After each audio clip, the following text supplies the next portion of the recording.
aqui, já que eu vou entrevistar alguém de informática, eu recebi também aqui Desvendando o Micro, que é um vídeo que me parece interessante para todo aquele sujeito que quer começar a se enfronhar no negócio de informática.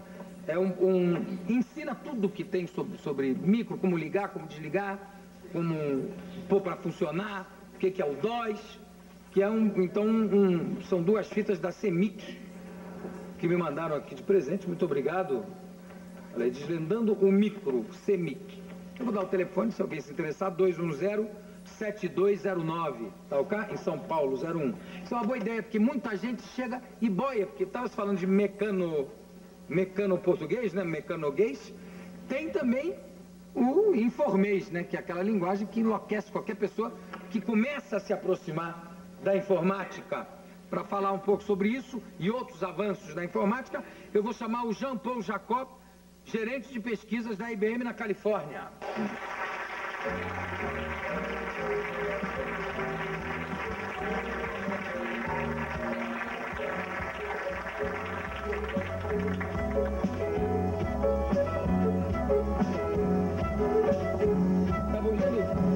Tava olhando o que? A minha canequinha? Engorda isso? Engorda? Nada engorda. Ótimo, então. Só se você comer ou beber, aí engorda, mas sem comer nem beber. Você é brasileiro? Com esse nome todo, Jean-Paul Jacob?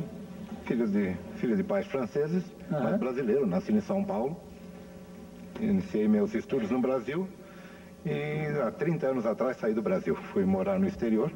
Você saiu do Brasil há 30 anos por quê? Por causa da crise? Não, o negócio aqui está complicado. Inflação, corrupção, não. Inflação. Porque eu queria fazer pesquisas e, na época, o Brasil não oferecia muitas oportunidades, não pagava bem professores, não pagava bem pesquisadores e não tinha o ambiente de... Naquela época não pagavam bem os professores? Não, você lembra? Você vê como o Brasil era atrasado há 30 anos? Começou uma tradição, né? Mas eu queria estar num ambiente intelectualmente desafiante e resolvi viajar pelo mundo e ver o que o mundo tem a oferecer. Eu me formei pelo ITA e o ITA desenvolvia muita ideia da gente de ir para o exterior, de conhecer coisas avançadas, etc. E aí você hoje é gerente de pesquisas da IBM lá na Califórnia? Lá na Califórnia. O que é exatamente um gerente de pesquisa? Você trabalha em que área? A minha área... Área de pesquisas, evidente, gordo, burro. Você? Não, eu. Obrigado. Diga. Eu também tenho esse complexo. Eu penso no futuro. A minha missão é olhar o ano 2000 e tentar fazer viagens ou excursões tecnológicas pelo ano 2000 para ver o que nós encontraríamos lá, baseado na ciência e pesquisa que se faz hoje em todo o mundo. Então faço excursões pelo ano 2000. Que é uma viagem interessantíssima. Eu vou fazer uma pergunta que parece indiscreta, mas você vai ver que não é. Você está com que idade, Jean-Paul? 54 anos. 54. Bom, estou com 53. Eu, para começar a me enfronhar na informática, levei um mês, mais ou menos, para pegar a coisa e tal. E a partir daí, ficar mais ou menos fluente no assunto. Se você pega um rapaz de 18 anos ou de 12, ele pega o que eu peguei em um mês, ele pega em 2 dias, 3 dias, né? Quer dizer, é uma facilidade muito grande. Para o pessoal que está nessa faixa etária, ou que está mesmo com 30 anos, às vezes há um certo bloqueio em relação a se informatizar ou à informática. O que é feito hoje em dia para facilitar esse tipo de bloqueio? Bem, nós estamos vendo o nascer de uma nova tecnologia chamada tecnologia de multimídia, em que computadores vão começar a se comunicar conosco de uma maneira muito mais natural, apelando para os nossos sentidos. Nosso sentido visual, nós vamos ver imagens em movimento no computador, os nossos sentidos auditivos, o computador vai ter uma voz própria, vai ter sons, então nós vamos nos comunicar além do teclado inicialmente, mas posteriormente talvez sem o teclado, através de imagens. Nós vamos receber sensações do computador visualmente e auditivamente, que é a maneira natural como nós nos comunicamos. Então, acho que o teclado está condenado? Eu não vejo muita utilidade para o teclado. Eu acho que nós poderemos usar a sinergia de 3 tecnologias. Nós vamos poder conversar com um computador, ele não entenderá tudo, e aliás eu gostaria de dizer por quê, porque muita gente pensa que nós vamos poder dar comandos a um computador e conversar como nós dois estamos conversando. Nós vamos conversar a um certo nível com um computador, ele colocará display numa tela de cristal líquido aquilo que ele, desculpe chamar o computador de ele ou ela entendeu, e nós com um estilete eletrônico escreveremos sobre a tela de cristal líquido, corrigiremos ou editaremos e utilizaremos também um poder de símbolos visuais chamados ícones no computador. Então nós vamos poder falar, escrever como nós fazemos hoje na nossa comunicação. E o teclado não é muito útil. Mas o teclado é uma limitação tecnológica que hoje nós temos que viver com ela. Então, no futuro, jovens... O computador não vai perder um pouco do seu charme sem o teclado? Bom, para mim ele não tem muito charme. Eu conheço muita gente com charme. Você odeia o teclado? Eu odeio o teclado. Eu não sei bater a máquina, eu bato com 2 dedos no teclado, é um negócio horrível, né? Então é feio, é esteticamente feio. Deus me deu 10 dedos, né? Só uso 2. E tem muita gente com charme que não tem teclado, então o teclado não dá charme. E tem muita gente com teclado que não tem o menor charme. Mas quer dizer, o teclado dá a impressão, para quem não sabe escrever, a máquina dá a impressão que sabe, porque é uma coisa tão ágil, né? Tão rápida que a pessoa... Mas não é... Mas como é que vai ser? Você dá o comando de voz, aí o computador te responde, é isso mais ou menos que você quer saber? Se não for, você corrige e aí ele corrige, é isso? Primeiro vamos falar um pouco sobre como nós vamos nos comunicar com máquinas. Muita gente pensa que nós vamos poder conversar com máquinas. Nós vamos poder conversar com máquinas, só que elas não vão entender nada. Eu converso com a minha geladeira, converso com o meu carro, etc. Mas eles não entendem? Não entendem, não. Ainda eu tenho o mesmo problema. Você tem o mesmo problema? Tem uma incompatibilidade completa com o meu liquidificador, por exemplo. Eu falo, não está nem aí. Ao invés de jantar com o governador, talvez nós devêssemos jantar juntos, então. Para nós podermos conversar um com o outro. Mas nós vamos poder, num grau limitado, conversar com máquinas.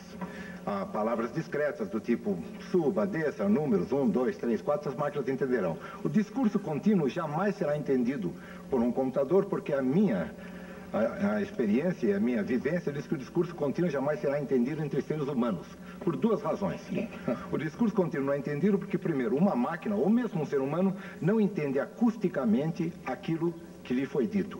E segundo, mesmo se entender acusticamente, não entenderá semanticamente. Você me permite dar alguns exemplos? Por favor. Para o computador, o português é como para nós, digamos, o sueco seria. Ele não sabe português, o computador é uma máquina programada, são bits, bytes, circuitos, etc. Então, suponha que você dê um computador, e daria a você também um dicionário da língua sueca, com todas as palavras da língua sueca. E agora eu digo uma frase ao computador. E a tala me quebra svenska, men jag förstår inte vad jag talar. Eu pergunto, o que eu disse? Por sinal, esse era sueco. Levei um tempão para aprender, e é bitonal. O computador não saberia distinguir a primeira palavra dessa frase, então não poderia olhar no dicionário o significado da primeira palavra, porque não saberia onde terminou a primeira palavra. Porque mas se você dissesse devagarinho? A mesma coisa. Porque pegue isso em português. Se eu disser a você, fora de contexto, Jô, eu vim verificar. Eu vim ver. Mas isso se você dissesse hoje, tudo bem. Mas se fosse em 1970, no tempo do AI-5, seria uma série de significados. Então, o verificar pode significar vim ver e ficar, ou eu vim verificar alguma coisa. Então, acusticamente, nós não sabemos separar. Eu digo, Jô, o concerto foi ótimo. Fora de contexto, você não sabe se é um concerto com S ou um concerto com C. Agora, claro, se você me conhece, a razão pela qual você se comunica com pessoas é que você cria uma expectativa do contexto e você interpreta o que a pessoa diz dentro desse contexto, dentro da sua cultura, dentro das expectativas. Então, se você me conhece... Então não vai saber concerto e concerto. É como o alemão que vem para cá e não sabe a diferença entre pálido e pálido. Exatamente. Então, mas dentro de um contexto, por exemplo, se você me conhece, sabe que eu tenho um carro velho, hoje eu chego para você e digo, Jô, o concerto foi ótimo. Você diz, pronto, consertou o carro. Ou se você me conhece, sabe que eu gosto de música. Você é músico. E eu digo, Jô, o concerto foi ótimo, você imagina que foi um concerto. Então, esses problemas são chamados acústicos. E nós temos outros problemas. Jô, você tem um acento. É um acento, aí é um acento lá. Acento com 2 os dois. Parabéns.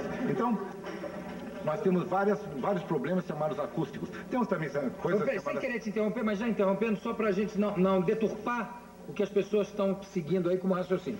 Você falou, o computador não português para ele é sueco. O inglês também é, quer dizer, todas as línguas, né? Todas as línguas. Porque tem gente dizendo, então o computador vai ter que falar inglês. Não é isso, qualquer língua tem o mesmo problema. Mas o pior problema não é nem esse de entendermos aquilo que foi dito.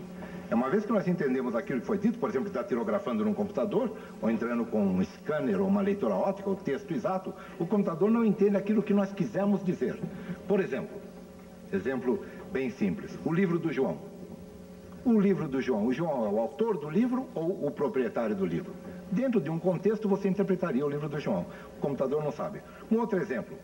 As galinhas estão prontas para comer. Agora, se você está na roça e o João diz, ô mulher, as galinhas estão prontas para comer. É que as galinhas estão prontas para ir lá e comer o seu milho. Se você está na cidade e diz, olha, as galinhas estão prontas para comer, elas estão lá no forno, prontas para serem comidas. Isso faz uma grande diferença, sobretudo se você é a galinha. Bom, aí então é uma diferença monumental. Eu vi o contrário também, se você diz, estou pronto para comer as galinhas, se você está no campo, quer dizer uma coisa. Na cidade pode querer dizer outra inteiramente diferente. Não é verdade? Eu moro no exterior, né? Mas tudo é assim. Então a gente lê no jornal, um paulista e um carioca leem a mesma frase. Governador Fleury, não, o governo se preocupa com o marginal do Tietê. O paulista diz, puxa, ele vai consertar a marginal do Tietê, etc. O carioca diz, e o Brasil, São Paulo também tem marginais. Então a interpretação... E o outro diz assim, o governador tem tietes. Tem tietes. Né? Quer dizer... Então, muda totalmente. Então, o discurso depende do contexto, das expectativas, etc. Jamais conseguiríamos falar com uma máquina, porque ela não tem essa vivência que nós temos, essa cultura. Quer dizer, isso que a gente vê em cinema, de filme science fiction, do sujeito conversando, dando só ordem para o computador. Você agora me abre o arquivo número 240, por favor. É impossível. Só com códigos. Com códigos, etc. Por isso que tem essas linguagens de programação chatas, etc. Então, o que eu digo, nós falaremos, o computador colocará num visor, numa tela de cristal líquido, aquilo que entendeu, com um estilete eletrônico, nós poderemos redigir, corrigir, com etc. digitais? É um estilete eletrônico que toca na tela de cristal líquido, o computador reconhece onde tocou e cria um ponto onde o estilete tocou. Dá a impressão que nós estamos escrevendo, chama-se tinta eletrônica, e a interface chama-se uma interface tipo papel. E aí, então, mas ela pega o que você escreveu à mão e ela traduz em letras lá? E ela traduz em letras. Pega o manuscrito, traduz em letras de imprensa ou o que seja. O software faria isso. O software, programa no computador. Tipo OCR, alguma coisa Exato, assim. Que seria treinado por você a reconhecer a sua caligrafia, mesmo se você fosse médico. Esse software já existe? Esse software já existe. Mas não é ainda uma coisa popular? Não é ainda... Porque nós estamos no começo dessa tecnologia. Está em fase de teste ainda. Exato. E por sua vez o computador se comunicará com você com imagens e movimento, etc. O computador do ano 2000, nessas excursões que eu faço, eu vejo as pessoas carregando esses livros eletrônicos. É um livro, quando você o abre, você tem duas telas de cristal líquido, onde várias coisas se passam. Você vê televisão, vê o seu programa, vê o jornal do dia, tem várias ações. É tudo integrado, quer dizer, já é uma coisa de multimídia. O que fica integrado aí? A televisão? A televisão são imagens em movimento, imagens paradas, por exemplo, cartas ou diagramas que você recebe, o bully do Jô, por exemplo, chegam eletronicamente, imagens por animação e imagens de comunicação. Você está se comunicando com uma pessoa, vocês dois estão vendo a mesma imagem na tela, essa pessoa está em Paris, você está aqui, você está escrevendo sobre essa imagem, olha, não gostei desse bullying, porque a alça está assim, assim, à medida que você traça na sua tela um traço, a pessoa em Paris verá o mesmo traço sendo criado na sua tela. É um instrumento de comunicação. Eu uso um termo... De comunicação total, né? Total. Eu uso um termo dizendo que essa tecnologia, que nós veremos no futuro, é uma tecnologia de infotenimento. É informática com entretenimento.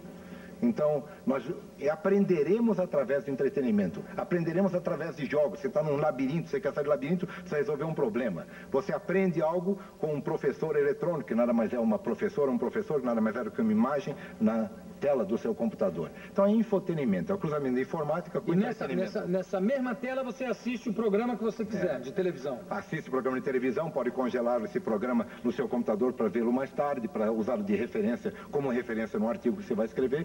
O único problema com esse escrever? Nessa época, provavelmente, já não se escreverá também, pelo visto.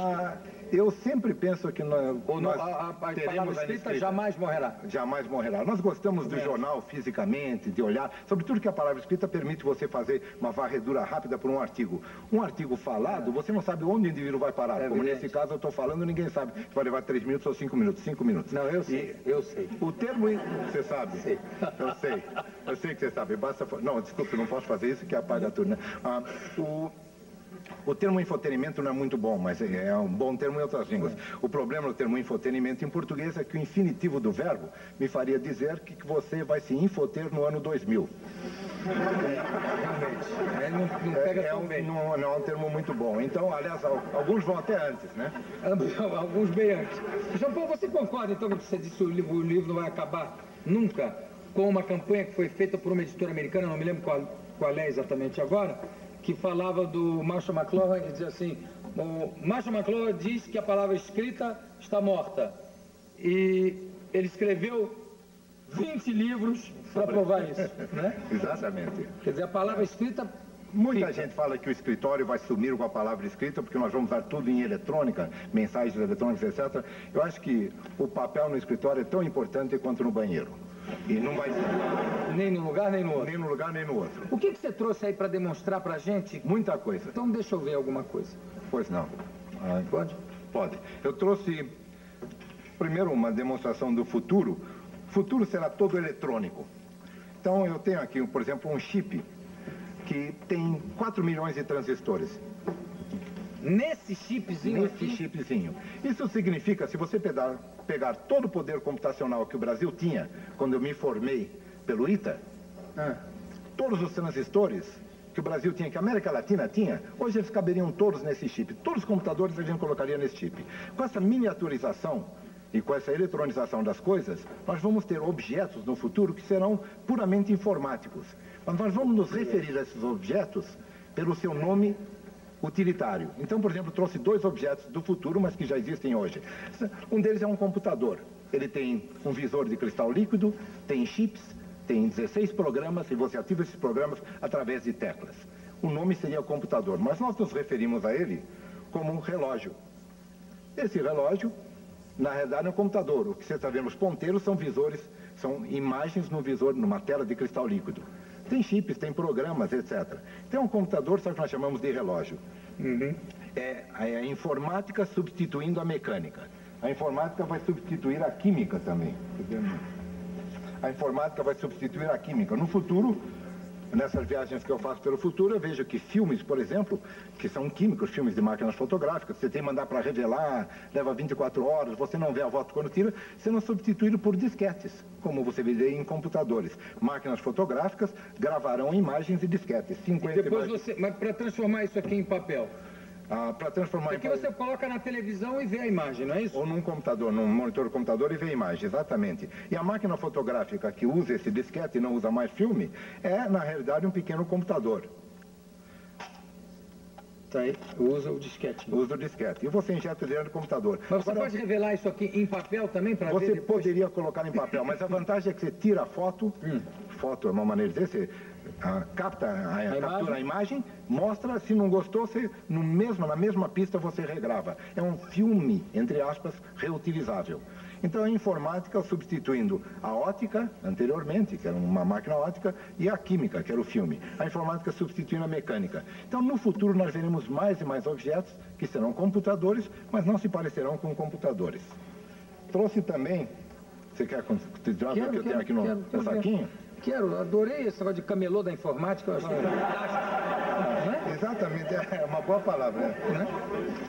Trouxe um disco de multimídia, porque nós falamos de multimídia, ou seja, no futuro, quando você for aprender alguma coisa, você colocará no seu computador um disco óptico, ou qualquer que seja, um disco magnético, um CD, e ele porá na tela dos seus computadores menus em que você navegará pelo conhecimento. Nesse caso, por exemplo, são mamíferos. Então o menu aparece, você quer saber sobre que mamíferos. Dá uma escolha, você escolhe um, aparece uma imagem desse mamífero, por exemplo, o tigre correndo pela floresta, e você ouve o barulho do tigre, aí você para o tigre no computador e pergunta qual é a origem do tigre, de onde veio, etc. E você navega pelo conhecimento, através de imagens, sons, origem geográfica. Tem, por exemplo, a Enciclopédia Britânica inteira num CD, não tem? Tem, a Enciclopédia Britânica inteira num CD. Já existe mais 800 CDs em que você navega pelo conhecimento. Eu gosto de navegar pelo conhecimento porque alguns exemplos que eu tenho são tipicamente de navegar. Por exemplo, eu tenho um poema que é muito chato, é um poema de um inglês chamado Tennyson, o poema chama-se Ulisses, é a história de Ulisses, da Guerra de Troia, etc., que é muito chato de ler, não em inglês, desculpe, o Tennyson está morto, mas seus descendentes estão por aí, então, bom, se bem que não chega na Inglaterra. É um poema chato, bom, não precisa repetir. E muito difícil de ler. Você pode colocar na tela de um computador e você pode multimedializá-lo. Ou seja, o poema aparece na tela, aparecem ícones ao lado da tela, você está vendo o poema, mas não estou entendendo. Aperta um ícone, aparecem imagens ou fotos de 6 atores que podem recitar o poema. Você diz, ótimo, escolheu esse ator. Ele aparece numa janelinha, ao vivo, em vídeo, recitando o poema que está na tela. Ótimo. Aí você diz, recitou, entendi, mas não entendo o significado do poema. Para. Você breca o ator, aperta um outro botãozinho, aparece 6 professores que poderiam vir à tela e explicar. Quero ver essa professora. Ela vem na tela e explica o significado desse poema. Ótimo, quero ver uma opinião contrária. Aperta um outro botão. Vem um outro professor na tela e explica uma opinião contrária. Ótimo, quero ver um debate entre os dois. Aperta outro botão, parece um debate entre os dois. Ele diz, entendi agora o que eu quero. Volta ao meu ator. Coloca um menu na cara dele em que tem as palavras indiferença, orgulho ou tristeza. E digo, por favor, recite esse verso agora com indiferença. Ele começa, este é meu filho. Não, com orgulho, este é meu filho. Ótimo, então você pode até dirigir o ator, você navega pelo conhecimento. Mas isso vai abrir um mercado de trabalho para os atores, que é uma coisa maravilhosa, inclusive. Você vê, você talvez volte a ter mais programas. Pois é, essa é uma loucura isso. Não, é realmente uma coisa fantástica. Nós vamos nos beneficiar, nós usuários, aprendendo através, trazendo professores à tela, intérpretes à tela, etc. E hoje em dia você já pode anexar, já pode acoplar um CD ao seu computador, né? Pode, isso aqui já é comum nos Estados Unidos. Eu sei que tem é comum nos Estados Unidos. Pegou, obrigado. Exato. Não, porque aqui também já é possível fazer, né? Exato. Trouxe mais coisas, quer continuar? Quero, vamos mostrar mais uma coisinha pra gente. Essa aqui é sensacional. Eu trouxe uma pastilha que ganhou um prêmio Nobel, mas essa pastilha significa toda uma área do conhecimento humano. Aliás, daqui a pouco nós vamos fazer uma demonstração aí. Uma das coisas que nós veremos no futuro são novos materiais. Novos materiais são necessários. Por exemplo, plásticos recicláveis. Hoje os plásticos, no máximo, são biodegradáveis. Então eles ficam lá num depósito e tal, depois de 300 milhões de anos eles se biodegradaram. Gostoso? Okay. E plásticos recicláveis, etc. Na área de novos materiais, um dos grandes desafios da humanidade eram fazer fios condutores que não oferecessem resistência à passagem da corrente elétrica. Ou seja, que nós pudéssemos mandar corrente de Itaipu até Recife sem que o fio oferecesse resistência, portanto, sem perdas, sem necessidade de aumentar e colocar voltagem em estações repetidoras. Esses supercondutores eram considerados impossíveis. Até que 2 colegas meus, em 1987, conseguiram fabricar um. E eu trouxe essa pastilha de um supercondutor aqui. Então é um material que, na realidade, é um material surpreendente, porque ele não é um metal, é uma cerâmica. Se nós deixarmos cair, essa cerâmica quebra. Essa cerâmica tem uma propriedade notável.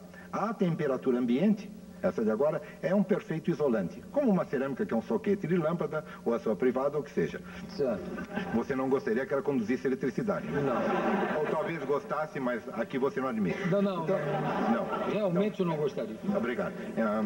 Então, essa cerâmica a temperatura ambiente é um isolante perfeito e quando nós esfriarmos essa cerâmica, a temperatura do ar líquido, ela vai sofrer um fenômeno ainda inexplicado, seria um outro prêmio Nobel. Esta ganhou um prêmio Nobel, esta específica que eu tenho na mão, em 87. Quando ela for esfriada, ela atinge um estado que nós não entendemos ainda direito, no qual estado ela se torna um condutor perfeito. Uma corrente espontaneamente será gerada e nós vamos provar isso da seguinte maneira. Eu vou pôr a cerâmica aqui, você tem que tirar a mão porque aquela câmera vai ver isso. Eu vou colocar no ímã. Eu vou tirar, mas só porque você está mandando.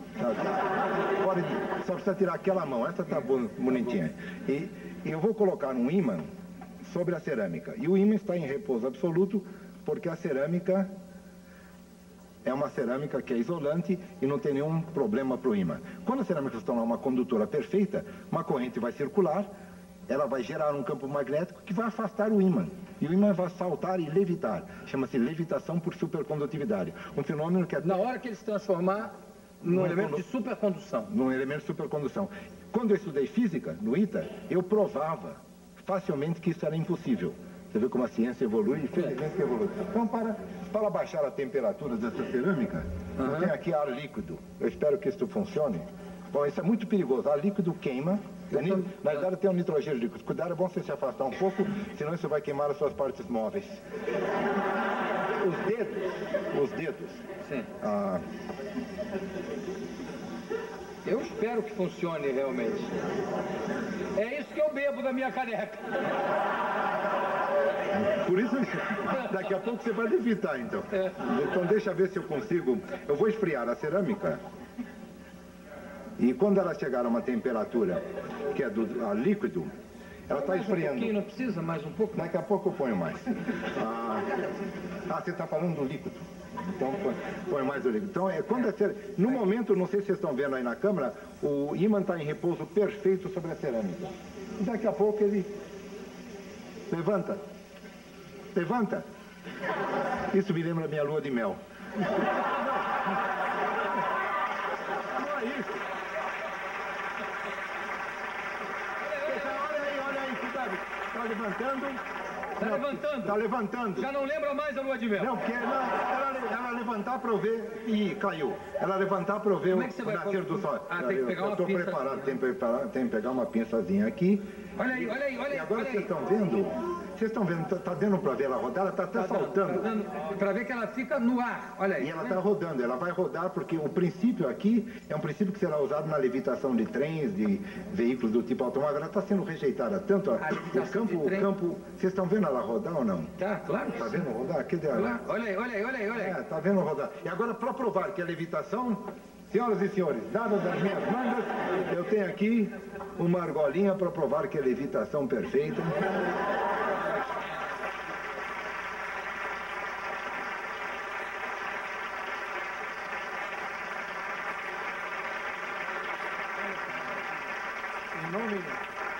Em nome da cerâmica supercondutora, muito obrigado. O trabalho é dela, mas é uma coisa fantástica. João Paulo, isso aqui é a base do sistema do trem. Do trem que levita e objetos, e também de motores que terão... Porque ela só parará de rodar devido ao atrito com ar. Ela está levitando, impulsionada, por assim dizer, por ela mesma. E ela começa a ficar... Não a cerâmica, perdão, o ímã está sendo... o ímã começa a ficar gelado também, né? Começa a ficar gelado, mas o que está acontecendo é que a cerâmica espontaneamente está gerando uma corrente que, por sua vez, gera um campo magnético que afasta o ímã. E qualquer ímã seria afastado, o que é uma coisa fantástica. Quanto tempo ele fica rodando aí? Ele vai ficar rodando até o fim da nossa entrevista, sobretudo que eu sei que você vai terminar daqui a pouco. Sei, mas além disso... Ele ficaria uns 2 ou 3 minutos, porque a cerâmica vai esquentar, devido, no caso, às luzes aqui, e quando ela esquenta, subitamente ela vai se tornar isolante. Quer dizer, na hora que ela vai perdendo a sua capacidade como é que se diz? Na hora que a cerâmica vai perdendo a capacidade de supercondução, o ímã vai caindo, claro. Ele vai cair subitamente, porque é uma transformação súbita. Eu também trouxe vídeos, não sei se nós poderemos falar sobre vídeos, que ilustram um conceito que eu também vejo nessas excursões do futuro, chamado a realidade virtual. E você ainda está olhando na cerâmica, eu já estou noutra. Tá, vamos passar o vídeo, vamos passar um pouco. Não, mas tem que explicar o vídeo. Explica. Então, o primeiro vídeo que eu vou passar é de um conceito chamado realidade virtual, em que nós vamos entrar dentro de um mundo criado pelo computador. Nesse vídeo, nós vamos entrar com uma mão, o indivíduo terá uma luva com sensores, e esses sensores transmitem os movimentos do dedo ao computador. Na tela do computador, você verá uma mão criada pelo computador que responde aos movimentos da mão do indivíduo. Na tela, o computador tem também uma bolinha que ele cria, e essa mão na tela vai jogar lá para cima e para baixo, controlada pela mão fora. Eu vou pedir para soltar o vídeo junto. Isso, esse é um colega meu, ele está com a luva e você vê que ele está movimentando uma mão e ele vai apanhar a bola. Ele vai apanhar a bola, apanhou, a bola virtual, porque ele não tem nada na mão. Ele vai jogar a bola, ele vai bater na bola, ele pode apanhá-la de novo, ele vai apanhá-la. Então ele entra num mundo criado pelo computador. Quer dizer, isso, por exemplo, na área do videogame, a pessoa vai conseguir jogar o videogame dentro dele. Dentro dele. A pessoa, inclusive com óculos, vai pensar que está dentro de uma sala jogando alguma coisa, inclusive com uma outra pessoa que pode estar em Paris ou nos Estados Unidos, que também aparece nessa sala, porque seus movimentos corporais são captados pelo computador e enviados à cena. Então ele joga. Eu trouxe também... Tem tempo? Agora não dá mais. Então nós estamos falando com... Não dá mais, porque senão só se tivesse uma aula inteira aqui pra gente falar. Mas eu acho que já foi uma viagem, assim, fantástica ao ano 2000. Eu estou conversando aqui com o gerente de pesquisas... Não é raiva, não é. Tudo bem. Eu devolvi ar ao ar. Perfeito.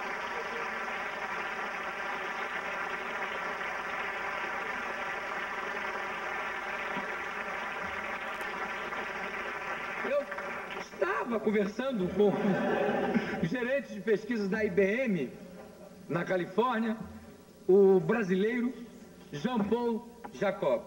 Jean Paul, muitíssimo obrigado pela tua presença e daqui a pouco a gente volta.